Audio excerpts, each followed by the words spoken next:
बड़ी शिक्षाप्रद है। मुझे पूरा विश्वास है कि आपको यह कहानी बहुत पसंद आएगी।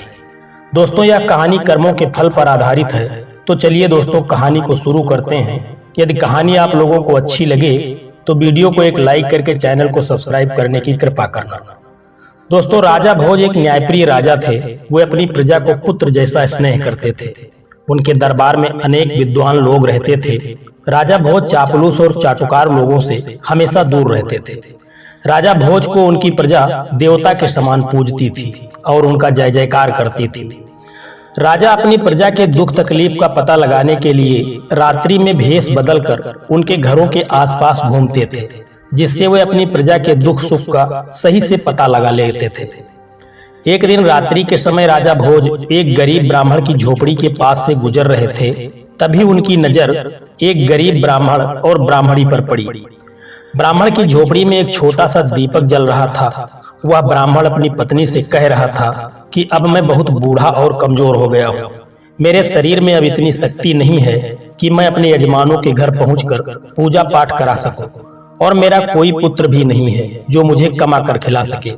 अब तो मेरे पास केवल एक ही रास्ता है कि मैं राजा भोज के दरबार में जाऊं। गरीब ब्राह्मणी ने कहा, ठीक है स्वामी, कहते हैं कि राजा भोज बड़े दयालु हैं, वह हमारी मदद जरूर करेंगे। दूसरे दिन सुबह होते ही वह ब्राह्मण राजा भोज के दरबार में पहुंच गया। राजा का अभिवादन करते हुए ब्राह्मण कहने लगा, महाराज, मैं 80 साल का बूढ़ा और कमजोर व्यक्ति हूँ। ऐसी दशा में मैं खुद कमा नहीं सकता। कहते हैं कि बुढ़ापे का सहारा पुत्र होता है, पर मेरा दुर्भाग्य है कि मेरा कोई पुत्र नहीं है।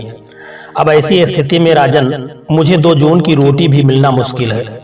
राजा भोज ने उस ब्राह्मण की गरीबी का पता रात्रि में ही लगा लिया था। इसलिए राजा भोज ने 100 सोने और चांदी के सिक्के उस ब्राह्मण को दे दिए। ब्राह्मण के पास अब इतना धन आ चुका था कि वह सुखपूर्वक अपना जीवन व्यतीत कर सकता था। ब्राह्मण खुशी खुशी घर पहुंचा और वे रुपये एक लकड़ी के संदूक में रख दिया। किंतु रात्रि में एक विचित्र घटना घटी। सुबह जब वह ब्राह्मण संदूक खोला तो सारे रुपये गायब थे। ब्राह्मण सोच में पड़ गया कि उसके घर के दरवाजे सुबह तक बंद थे, कोई व्यक्ति घर के अंदर आया भी नहीं, तो रुपये कहाँ चले गए। वह ब्राह्मण व्याकुल होकर सुबह दूसरी बार राजा भोज के दरबार में पहुंच गया और रात का सारा हाल बताया। राजा ने उसे दूसरी बार भी 100 सोने चांदी के सिक्के दिए। ब्राह्मण बहुत खुश हुआ। अब ब्राह्मण उन रुपयों से अपना नया मकान बनवा सकता था। किंतु होनी को कुछ और ही मंजूर था।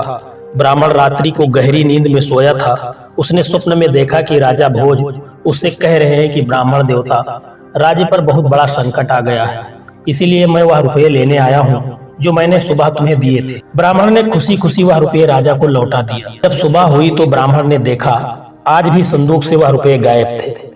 ब्राह्मण की कुछ समझ में नहीं आ रहा था कि स्वप्न में लौटाए गए रुपये सचमुच कैसे गायब हो गए। वह गरीब ब्राह्मण सुबह राजा भोज के दरबार में पुनः पहुंचा और रात्रि का सारा वृत्तांत राजा के सम्मुख कह दिया।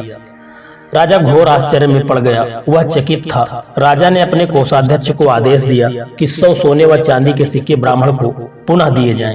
राजा की आज्ञा का पालन हुआ। ब्राह्मण खुशी खुशी घर पहुंचा। लेकिन राजा भोज ने निश्चय कर लिया था कि वह आज रात्रि खुद ब्राह्मण की कुटिया के पास पहुंचकर सब कुछ अपनी आंखों से देखेगा। रात्रि में राजा जब ब्राह्मण की कुटिया के पास पहुंचा तो रात्रि के तीसरे पहर की घटना देखकर राजा हैरान था। राजा ने देखा कि बिल्कुल उसी की शक्ल सूरत वाला व्यक्ति ब्राह्मण की कुटिया में पहुंचकर वह रुपये वापस मांग रहा है। राजा भोज ने जब यह देखा तो राजा से रहा न गया।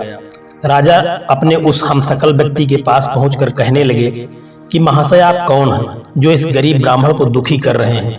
आप राजा नहीं हैं, राजा तो मैं हूँ। आप इस तरह से क्यों इस ब्राह्मण को दुखी कर रहे हैं और मुझे बदनाम कर रहे हैं? राजा के उस हमशक्ल ने राजा से कहा, राजन, आप नहीं जानते कि यह निर्धन ब्राह्मण अपने किए गए कर्मों का फल भोग रहा है। इस ब्राह्मण के रुपये या तो गायब हो जाएंगे या इसका बना बनाया मकान गिर जाएगा। यह इन पैसों का उपयोग नहीं कर पाएगा क्योंकि सुख इसके भाग्य में है ही नहीं। राजन, हर व्यक्ति को उसके किए गए पूर्व कर्मों का फल मिलता है। इस ब्राह्मण की निर्धनता इसके पूर्व में किए गए कर्मों के कारण ही मिली है। राजा भोज ने कहा, इसमें कोई संशय नहीं है महाराज, लेकिन मैं आपसे विनती करता हूं कि इसे कोई दंड न दें। इसकी करनी का दंड मैं भुगतने के लिए तैयार हूँ। राजा ने बहुत अनुनय विनय की। तब राजा का वह हमशक्ल कहने लगा, राजन, होनी का दंड तो सबको मिलता है। मनुष्य कर्मों और भाग्य का गुलाम है। तुम्हें भी अपने पूर्व में किए गए कर्मों का फल भोगना पड़ेगा। इससे कोई बच नहीं सकता। इस दुनिया में सबको प्रकृति से लड़ना पड़ता है। यह प्रकृति ही सबको अच्छा और बुरा अवसर प्रदान करती है। कर्मों का खेल बड़ा विचित्र है। यह कहकर वह राजा का हमशक्ल गायब हो गया। एक दिन राजा अपने सबसे तेज और ताकतवर घोड़े पर सवार होकर जंगल में शिकार खेलने निकल गया। राजा के साथ कुछ सिपाही भी थे। सारा दिन शिकार की तलाश करते करते वे अपने राज्य की सीमा पर पहुंच गए। राजा के सिपाही पीछे छूट गए।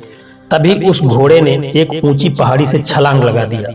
राजा भोज लहूलुहान होकर घोड़े से गिरकर मूर्छित हो गए। उनका मुकुट भी गिर गया। राजा भोज को जब होश आया तो उन्होंने देखा कि वे पड़ोसी राजा के सिपाहियों के कब्जे में हैं। सिपाहियों ने पूछा कि तुम कौन हो, यहाँ कैसे आए? राजा की जुबान बंद हो गई थी। राजा ने कोई उत्तर नहीं दिया। इस पर सिपाहियों ने राजा को हमलावर शत्रु समझकर मारा पीटा और घायल करके नगर के बाहर सुनसान जगह पर फेंक दिया। तभी उसी राज्य का रहने वाला गंगू तेली उधर से गुजर रहा था। उसकी नजर राजा पर पड़ी। वह घायल राजा को उठाकर अपने घर ले गया, क्योंकि राजा के भाग्य की विडंबना ही राजा को गंगू तेली के घर पहुंचा दिया। गंगू तेली ने राजा की मरहम पट्टी करके राजा को स्वस्थ कर दिया। राजा को जब होश आया तो राजा ने अपने जीवनदाता को देखा, लेकिन राजा तो बेजुबान हो चुका था। गंगू तेली राजा को देखते ही समझ गया कि वह कोई कुलीन व्यक्ति है जो भाग्य का मारा है, इसीलिए इसे शत्रु समझकर पीटा गया है। कुछ दिन बाद ही राजा भोज पूर्ण रूप से स्वस्थ हो गए, लेकिन राजा भोज यह जानते थे कि सत्यता जानने पर इस राज्य का राजा उन्हें शत्रु समझकर कैद में डाल देगा। इसीलिए राजा भोज चुप रहे। गंगू तेली ने राजा को कोल्हू पेरने का काम दिया। राजा ने उसे शहर से स्वीकार कर लिया। गंगू तेली खुद भी राजा के साथ कोल्हू का बैल बनता था, किंतु हीरा तो कोयले के बीच भी चमकता है और चिंगारी घोर अंधेरे में भी चमकती हुई दिखाई देती है। गंगू तेली ने राजा की विशाल बाहें, चौड़ी छाती, चमकता हुआ मस्तक देखकर अनुमान लगाया कि यह उसका दास जो है वह कोई साधारण व्यक्ति नहीं है। राजा भोज को अपने जीवनदाता का कर्ज चुकाना था, इसीलिए पूर्ण स्वस्थ हो जाने पर भी राजा ने अपना भेद नहीं खोला। एक दिन राजा स्वभाव बस कोई एक गीत गुनगुना रहे थे, तो वहां तेल के लिए आए हुए ग्रामीणों ने राजा का गीत सुना। राजा की मधुर आवाज सबके मन को भा गई। फिर जब राजा कोई गीत गाता तो गंगू तेली के साथ सभी गीत का आनंद लेते। उस देश का राजा भी संगीत का बहुत बड़ा प्रेमी था। उसकी राजकुमारी भी संगीत की शिक्षा ले रही थी। उस राज्य के राजा के दरबार में गायकी और नृत्य हुआ करते थे और गाने वालों को उचित इनाम भी दिया जाता था। उस राज्य के राजा के दरबार में संगीत का विशाल आयोजन था। सबसे अच्छे संगीतज्ञ को चुना जाना था। किसी तरह से गंगू तेली ने अपने दास राजा भोज को तैयार किया और नियत समय पर राजा भोज अपने स्वामी गंगू तेली के साथ उस दरबार में पहुंचे। राजा भोज उस साधारण वस्त्रों में थे, लेकिन उनके शरीर से एक ओज चमक रहा था। दरबार में चारों तरफ हर्ष उल्लास था। बड़े बड़े गायकों ने अपना अपना गाना सुनाया, परंतु राजा की बेटी वसुंधरा अभी भी श्रेष्ठ गायक की तलाश में थी। अंत में कोने में बैठे हुए गंगू तेली ने राजा भोज की तरफ संगीत के लिए इशारा किया। राजा भोज ने खड़े होते ही चारों तरफ हाथ जोड़कर अभिवादन करके मंच की तरफ चल दिए। राजा भोज ने गंगू तेली के नौकर के रूप में अपना परिचय दिया और बीड़ा उठाकर गाना शुरू किया। दरबार में बैठे हुए सभी लोग मंत्रमुग्ध हो गए। चारों तरफ से वाह वाह की आवाजें आने लगी। राजकुमारी चिल्लाते हुए कहने लगी, महान गायक, श्रेष्ठ गायक। पहली बार खुली सभा में राजकुमारी को इस तरह चिल्लाना राजा और दरबारियों को बड़ा अजीब लगा। राजकुमारी पर जैसे संगीत का जादू छा गया था। वह खड़ी होकर फिर चिल्लाने लगी, यही है मेरा गायक, यही है श्रेष्ठ संगीतज्ञ, यही है संगीतज्ञ। राजा को यकीन ही नहीं हो रहा था कि राजकुमारी एक साधारण आदमी को इस तरह से अपना मान लेगी।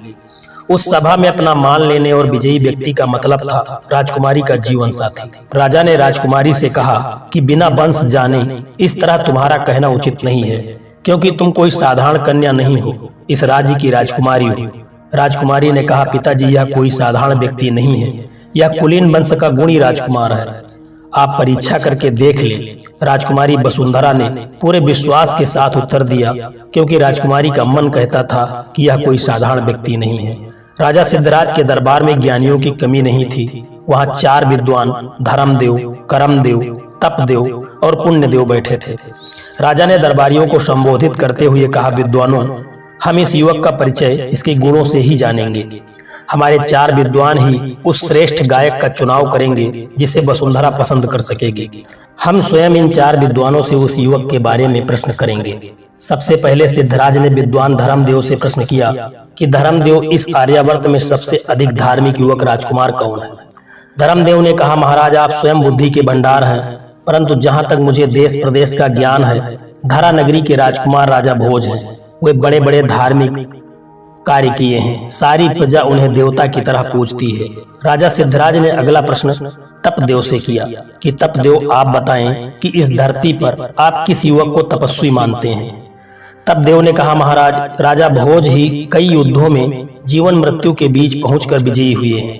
ऐसे वीर को मृत्यु भी आसानी से नहीं छू सकती। राजा सिद्धराज ने तीसरा प्रश्न कर्मदेव से किया कि आप बताएं कि इस धरा पर किस युवक के कर्म अच्छे हैं?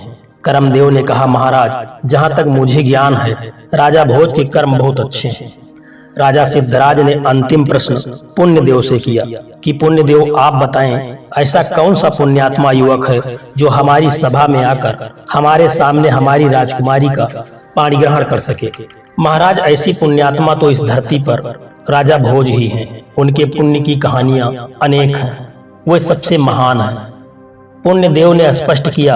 अब सारे दरबार में सन्नाटा था कि अब इस युवक का क्या होगा, पर वह युवक बिल्कुल शांत और गंभीर खड़ा था।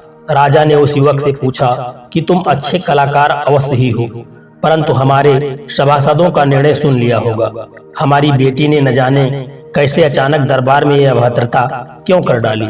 हमारी बेटी केवल राजकुमार भोज के ही अनुकूल है। हमारे विद्वानों के अनुसार राजा भोज में 4 गुण धर्म, कर्म, तप और पुण्य मौजूद है।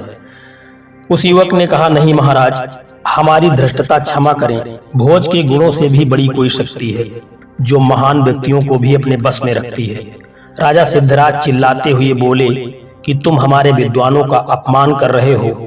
क्या धर्म, कर्म, तप और पुण्य से भी बड़ी कोई शक्ति है? युवक, तुमको नहीं पता हमारे विद्वानों का अनादर करने का दंड क्या है? वह युवक बोला, महाराज, दंड तो बुरे कर्मों का मिलता है, सत्य बोलने पर नहीं। सत्य बोलने पर तो इनाम मिलता है। युवक की बात सुनकर भरी सभा में ठहाके गूंज उठे। क्या मतलब है इसका? राजा सिद्धराज ने कहा, कैसा इनाम? युवक ने कहा, महाराज, धर्म, कर्म, तप और पुण्य से भी बड़ी शक्ति है होनी या भाग्य। राजा भोज इन सब गुणों के होने के साथ साथ अभी भी दर बदर की ठोकरें खा रहा है, पर होनी बड़ी प्रबल है। होनी को कोई नहीं टाल सकता। राजा सिद्धराज ने कहा, तो क्या तुम ही राजकुमार भोज हो युवक? युवक ने कहा, हाँ महाराज, मैं ही राजा भोज हूँ। ये सब होनी का खेल है जो आज मैं आप सबके बीच हूँ। भोज ने ब्राह्मण और शिकार की सारी बात कह सुनाई।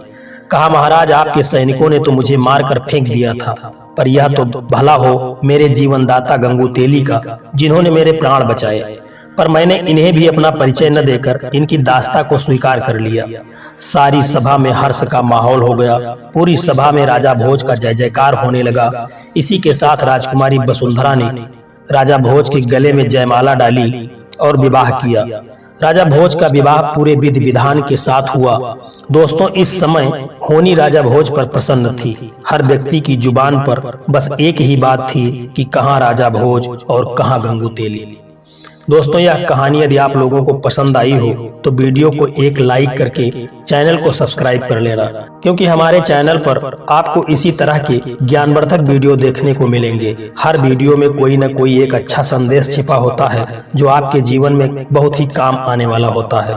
दोस्तों, इसलिए चैनल को सब्सक्राइब करने की जरूर कृपा करना। जय श्री कृष्णा, राधे राधे।